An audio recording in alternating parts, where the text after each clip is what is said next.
Mayonnaise Chef Aïda, la référence. Yaay chef.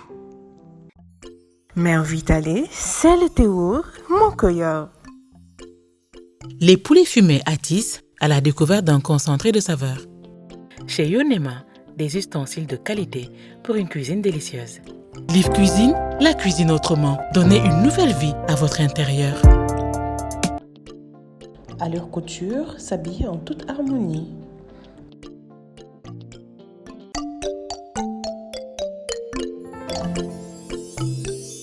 Salam alaikum, c'est toujours un plaisir de vous recevoir dans Appétissant. Donc encore une fois kontaan ñëwaat ak yéen ci beneen plat ñëwaat ak yéen ci beneen entrée ak beneen dessert. Plat bi nag c'est des wraps au poulet sauce ranch et comme entrée on aura une terrine de thon à la mayonnaise Chef Aïda. Donc samay ingrédients mu ngi nii maa ngi ànd ak les poulets Atis. Alors sans plus tarder dañuy commencer suñu préparation wu entrée mooy terrine de thon à la mayonnaise Chef Aïda. Xam ngeen ne ku wax appétissant rek wax huile Chef Aïda wax mayonnaise Chef Aïda.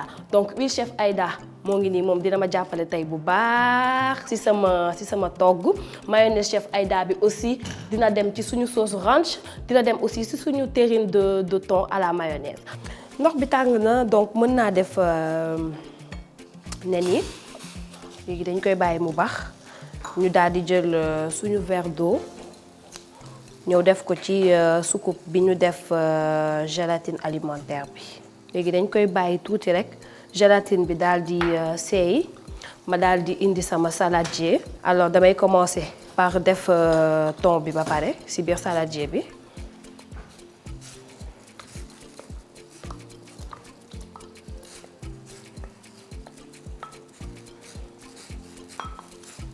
léegi su ma paree daal di jël ketchup bi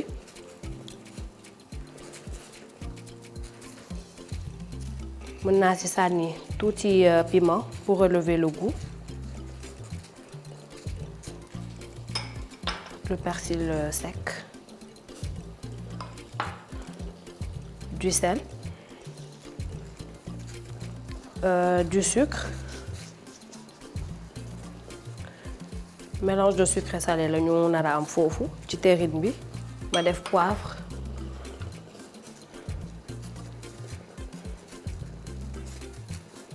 su ma neexee aussi mën naa ci sànni tuuti poudre d'ail parce que dama ko réserver woon pour samay wrap mais mën naa ko def ci kii bi ci terrine bi. Léegi damay jël sama mayonnaise Chef Aïda mu ngi nii comme que terrine au thon à la mayonnaise Chef Aïda laa woote. Mënu cee ñàkk donc dama koy jël rek daal di koy teg nii ndànk parce que moom aussi da ciy dem te xam naa ne moo nar a gën a neexal suñu terrine.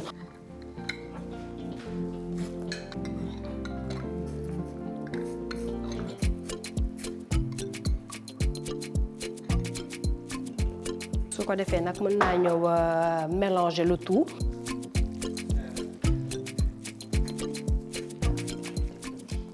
Et voilà le rendu du mélange.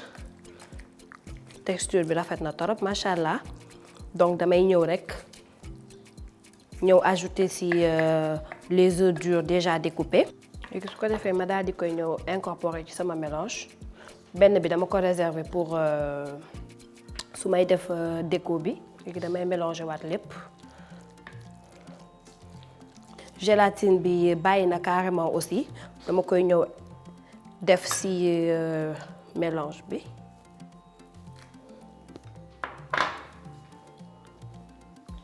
Et puis je remue délicatement. Léegi damay jël sama moule daal di jël sama papier cuisson pour su may démouler sama terrine mu daal di yomb. léegi teg naa bu baax sama papier cuisson donc mën naa ñëw jël mélange bi def ko ci moule bi. léegi su ko defee ma daal di jël sama maryse et pour terminer ma jël benn nen bi nga xamante ne moom laa desaloon ma découper ko en lamelles léegi nag ma daal di koy disposer ndànk ci kaw préparation bi.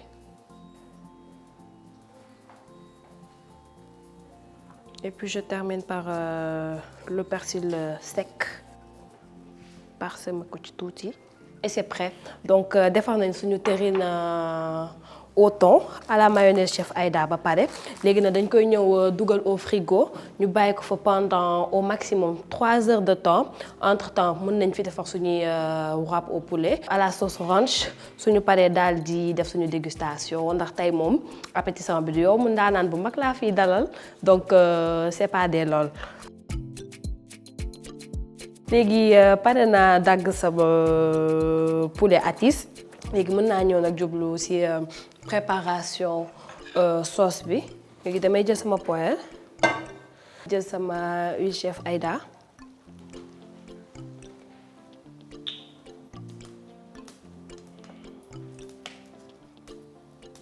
léegi damay bàyyi diwlin bi daal di sens tuuti ma daal di jël samay tomate poivron vert bi rouge ak jaune léegi poivron bi ak tomate bi ak jambon de bœuf bi dama koy découper en lamelles ñoom aussi presque su may defar sama disposition wrap ci lay ñëw fekk si donc diwlin bi aussi soxlawul muy sens carrément donc ni mu mel ni baax na donc mën naa ñëw def si ginaar bi.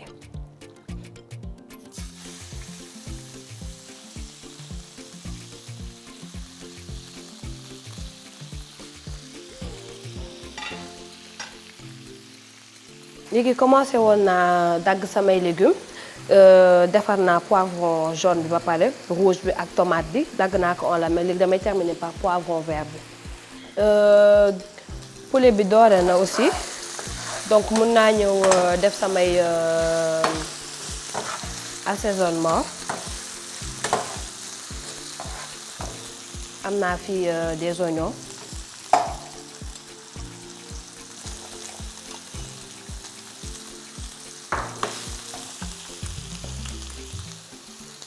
Les fonds de volaille là, autant pour moi. Lii de l'ail haché pour donner du goût, du sel.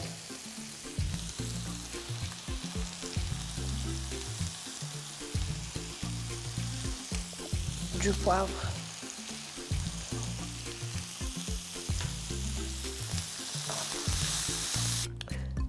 Léegi sama sauce na pare na presque damay terminer par jambon bi nga xam ne dama koy ñëw dagg en dés ñëw def ko ci sama sauce.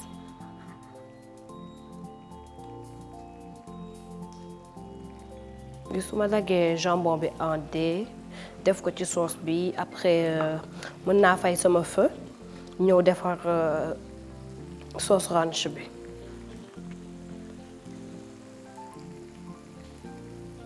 Léegi nag pour finir je m'attelle à la préparation de la sauce ranch damay jël sama pot mayonnaise chef Aïda.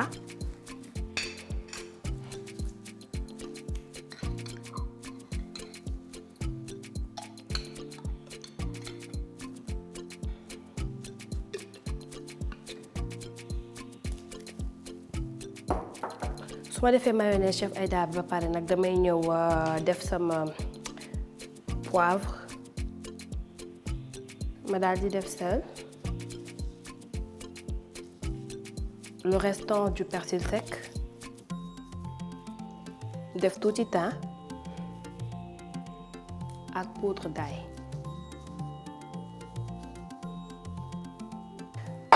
Et je remue le tout.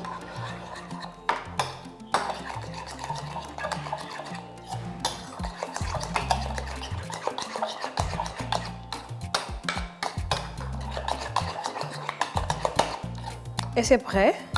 Voilà le rendu de la sauce ranch. Léegi pare nañ presque suñu plat comme ni ma leen ko waxee woon plat bi rapide na neex na te vous allez adorer donc damay jël samay tortillas mi ngi nii rek daal di commencer def sama dressage suñu paree ñu passer à table daal di dalal suñu invité.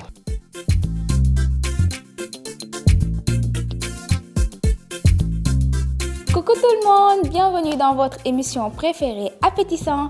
Alors tey nag gâteau mousse au citron laa leen indil pour ñu defar suñu gâteau dañuy soxla nen, levure, sucre vanille, beurre, fleur d'orange, gélatine, farine, sucre encore, farine encore, sucre, jus de citron. Alors gâteau bi nag ça sera en 2 parties dafa am benn partie boo xamante ni partie cake bi la. Farine bi ak sucre bi fa lay dem am benn partie boo xamante ni pour mousse bi la bii tamit fa lay dem xam ngeen ni nag mënuma def sama dessert te ànduma ci ak lait vitalé lait stérilisé caramélisé bi moom mooy dem ci sama gâteau. Séparer les jaunes et les blancs, battre les jaunes avec le sucre jusqu'à blanchissement, ajouter la farine et la levure jusqu'à ce que la pâte soit impacte. Réservez-la au frais pendant 30 minutes, retirez-la au frigo et étalez-la puis envoyez-la au four pour 18 minutes.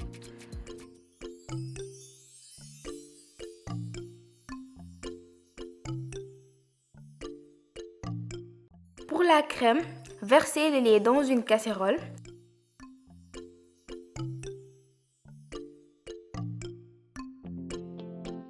Ajoutez les jaunes d'œufs et la farine. Mettez-le à feu doux jusqu'à ce que la crème devienne lisse.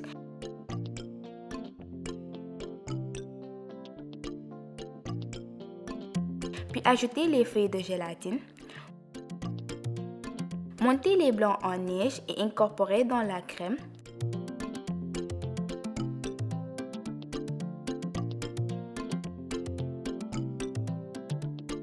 Retirez votre biscuit au four, attendez jusqu'à refroidissement. Mettez votre crème au-dessus de votre biscuit. Nappez de jus de citron.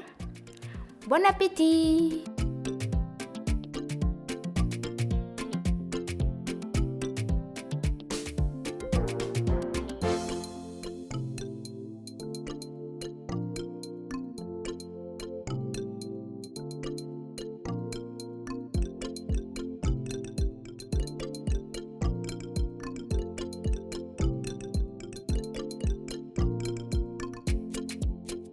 Voilà comme ni ma leen ko waxee woon sànq bi may débuter sama togg nee naa leen tey moom ndaanaan laa dalal donc duma ko toggloo duma ko laaloo dara ci waañ bi man maay gérer lépp donc ndaanaan laa ngi nii tey Mère Soda laa dalal Mère Soda yaayu Ndeye Marie Mère Soda laa dalal donc tey def leen attention ñun jeunes yi moom laa dalal tey c'est avec un grand plaisir ma recevoir ko tey ci sama kër donc maa ngi ko nii defaral wrap au poulet bi terrine bi gâteau citron bi ñëw accompagner lépp ak mayonnaise chef Aïda. macha allah xam naa ne su ma la si defalee moom après di nga ma defaral retour. macha allah loolu c'est clair donc Tata kontaan naa nag tey ci dalal bi ma la dalal. bon le plaisir est partagé ndax xam nga man dama bëgg lu baax. dëgg la ah. xam nga même boo baaxulee sax bëggal lu baax rek. bu yàggee nga baax. dëgg la waaye xam nga table bi ni ñu ko defee nii ah kontaan naa ci de. macha allah man dama bëgg a togg. dëgg la bëgg xale bu mën a togg. maa xam nga ne xale yi léegi ñu ci bëri mënatuñ togg. surtout. mënatuñu de. dëgg la donc yooyu yëpp nag tey moom di tey li ñu war a waxtaanee macha allah dafa bëri. d'abord man ci li may nar a njëkk a commencer mooy rôle lu Mère Soda. en tout cas man nekk na rôle boo xam ne rôle bu ma neex la. ndax dafa mel ni man ak suma propre yaay wallahi azim. ndax dafa am ñaari ay wax yi muy faral daan wax mu ne moom doom du ko jur rakk du ko mag moom waxam la. après nag bu ñu ko laajee loolu mooy lan après elle nous a expliqué xamal nañu ñun ba ñuy nekk ay mag bejjaaw moom li mu war a defanteeg ñun dina ko defanteeg ñun. xam nga léegi jamono ji li ko yàq mooy lii. bu fekkee yow da nga jur sa doom ba pare ne mënuluma ko dara. léegi ki nga xam ne yow yaa ko indi ci àdduna bi moom indiwu la fi nga ne mënuloo ko dara nga teg ko fan. fenn ah. fenn wala nga jël doom teg ko ca kaw ba yow doo ko wax dëgg. nga yaakaar ne yow yaa ngi koy defal lu baax. yaa ngi koy lor. kon boog le message est lancé et puis ma bëggoon xam rôle lu Mère Soda genre casting bi naka la demee. bon man xam nga en 2018. 2018 nañ ma njëkk a convoqué boobu xaw ma sax lan la. après affaire yi wax ma expliqué. du woon sax maa ngi Ndeye Marie maa ngi beneen xale la woon. bon ma def ko avant muy jeex ñoom ñëpp ñu ne non baax na xam nga ne muy jéem nit ñi duñu bàyyi ba ma wax li ma bëgg a wax ñu ne baax na ma après dem par la suite bi ñuy bëggee door après on m'a recontacté ma ñëw comme nii rek. parce que bon peut-être ñoom sentiroon nañ ni kii li ñu bëgg mën na ko def. daf ci am parce que xam nga dafa am ay comédiennes yoo xam ne. dañuy def erreur. tu vois le rôle de Aïda par exemple. xam nga moom toujours rek tout le temps ay rôle yu baax la daan jouer. tu comprends mais xool nga ni mu wanee diversité bi nga xam ne moo nekk ci moom. di daan nelaw. loolu mooy comédienne. xam nga da ngay mën a interpréter lépp mais comédienne boo toogee ne man lii rek laay def damay baax ndax damay bañ ko mu sikk non c'est pas ça. du noonu man daal man j'ai la chance ci lenn ragaluma rôle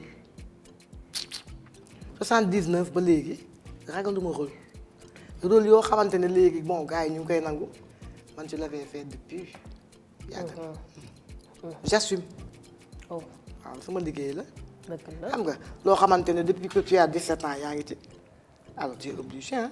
d'accord donc te ci foofu man sax laay ñëwaat depuis 79 yaa ngi si et puis joué nga rôle yu bëri. man je me rappelle bi ma gën a marqué mooy bi waa ji doon takk kii borom lam yi. kii waajur. waa kay boobu yàggul di. waajur man boobu laa rappelé wu. boobu yàggul. bu waa ji ñëwee dem sulewu ba pare ñëwaat. mooy nga koy jàppale. bi muy dóor yaayam. ndaw si laa wax de. ndaw feru soosu noonu. ndaw soosu waaw kay ba muy dóor yaayam. jàppale jëkkër ji léegi man ma bëggoon xam ndax rôle yooyu ñu lay attribuer c'est fait exprès wala loo xamante ne nii la ñoom dañu xam ne que ne da nga koy dégager wala parce que des fois dañuy gis ne que ne tout le temps Tata Ndeye Mour rôle yi muy jouer ay rôle ku am xadar la rôle kuy bëri histoire wala rôle boo xam ne carrément daal moom ay rôle moom wàllum xoloo gi moom lañ ko jox. xam nga loolu lan boo koy waral xam nga man Medina laa yaroo fa laa juddoo xam nga fa laa màggee Cheikh Tidiane Diop nijaay la ci man xam nga Tafa bi may judd ci kanamam la. Ibulaay ak tant d'autres benn koñ doxul suñu diggante xam nga Tafa ñoo dëkkoon benn koñ Cheikh ci ginnaaw xam nga lébu yi bu baax. man lébu laa. xam man sama maam bu jigéen bi du sama yaay lébu la xam nga Sànce ba moom mooy la maison mère des lébu ci xoolu Sànce ba laa juddu.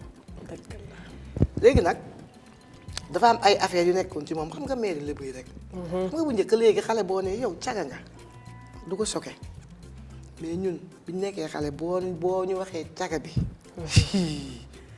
dañ koy jooy ba duñu añ wala duñu reer xam nga léegi nag éducation ñoom seen éducation dañ lay xas maanaam am na xam naa doo ko xam boo ko laajee sa yaay dina la ko wax li ñuy wax xaxar mooy koo xam ne day sëy xam nga nga ñëw ànd ak say mbokk léegi ñi nga fekk fi ñuy wax ñoom ñi nga xam ne ñoom nga àndal ñu leen di tontu ay wax yu ñaaw la doon nag xam nga am na ñoo xamante ne sax il paraît que daan nañ leen ko def ba ñu génn ne duñu dugg ci biir seen néegu sëy xam nga loolu garaaw na voilà magu léegi nag noonu dañ meloon dañ lay xas boo defee lii yow caga nga boo defee lii yow caga nga ba da ngay rus ñu wax la loolu soo xam nga ñoom dañu libéral ñoom lu leen neex rek la ñuy wax rawat na nag boo ci dëkkee ak màgget meloon ne sa maam nag daawul wax benn xale bàyyi naa la ak yàlla xam nga kooku boo màggee ci wetam bon nekkoon na mag moo xam ne amoon na fulla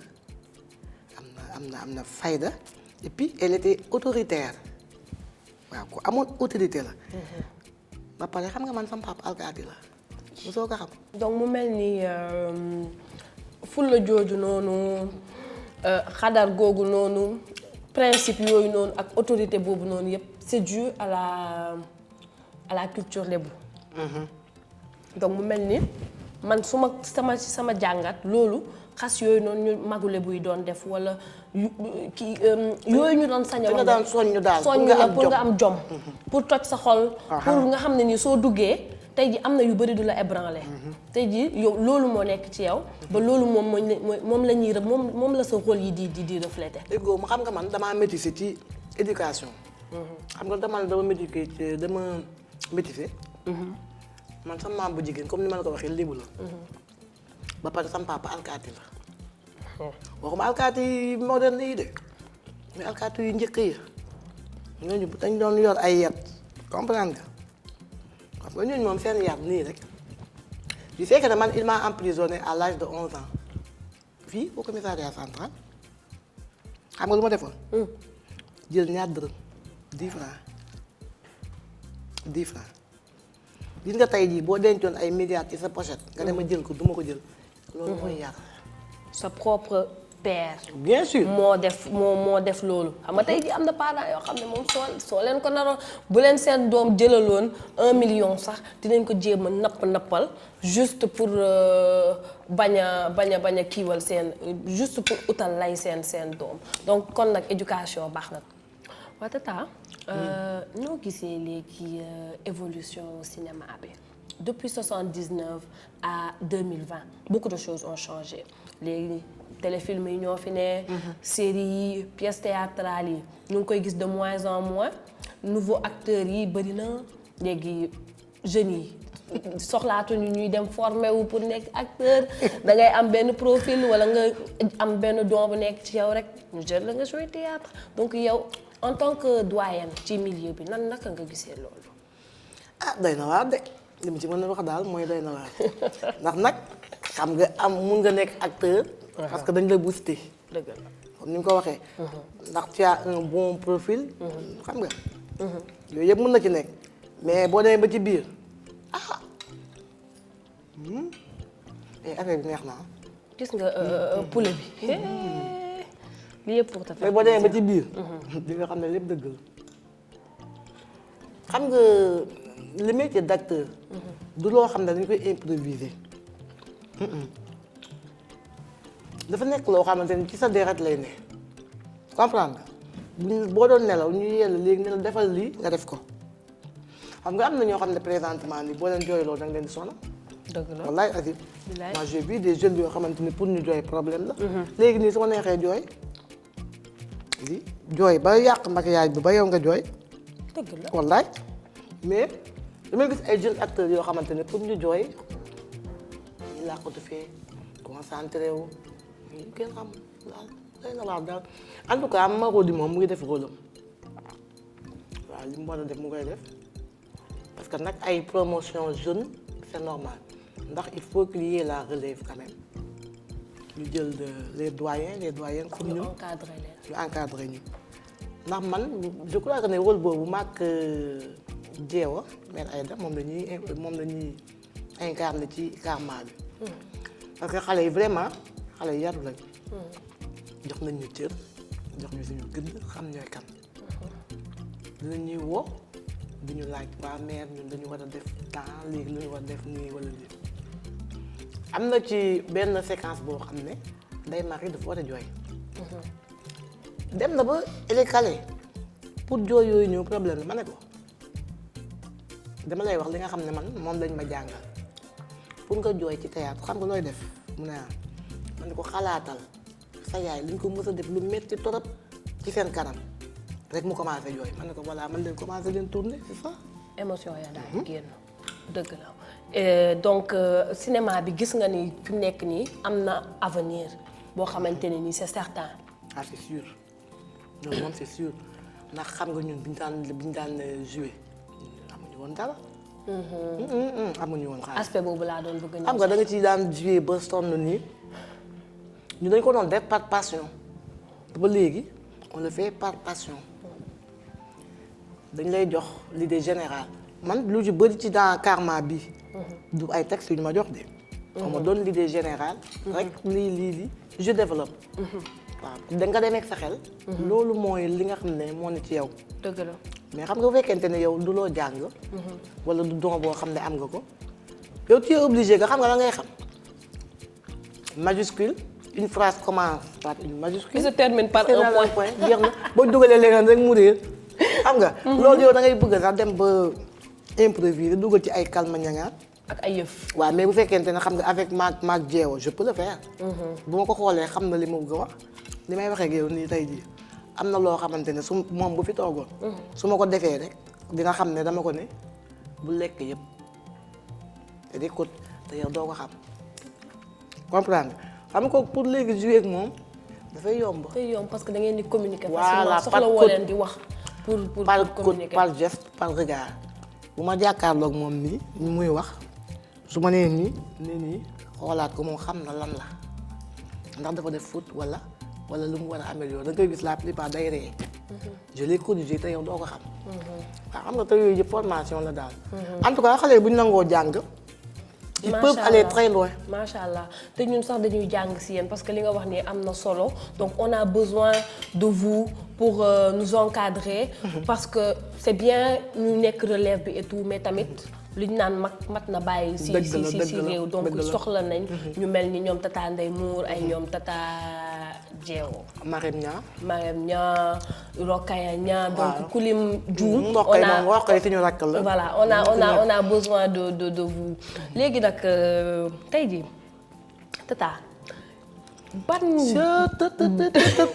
yow bu ma xamoon ne yow lekk gi yëpp ay laaj lañu boo wax waay. après bu ñu paree dañuy jël suñu temps ma defal. non mais damaa bëggoon xam rek damay pour ñu jeexal tey jii ban talent moo nekk si yow boo xam ne ni yow xam nga ne tey boo nekkul woon actrice wala je sais pas benn talent bu mu ngi nelaw ci yow xam nga ne bii boo ko exploité woon tamit day dem.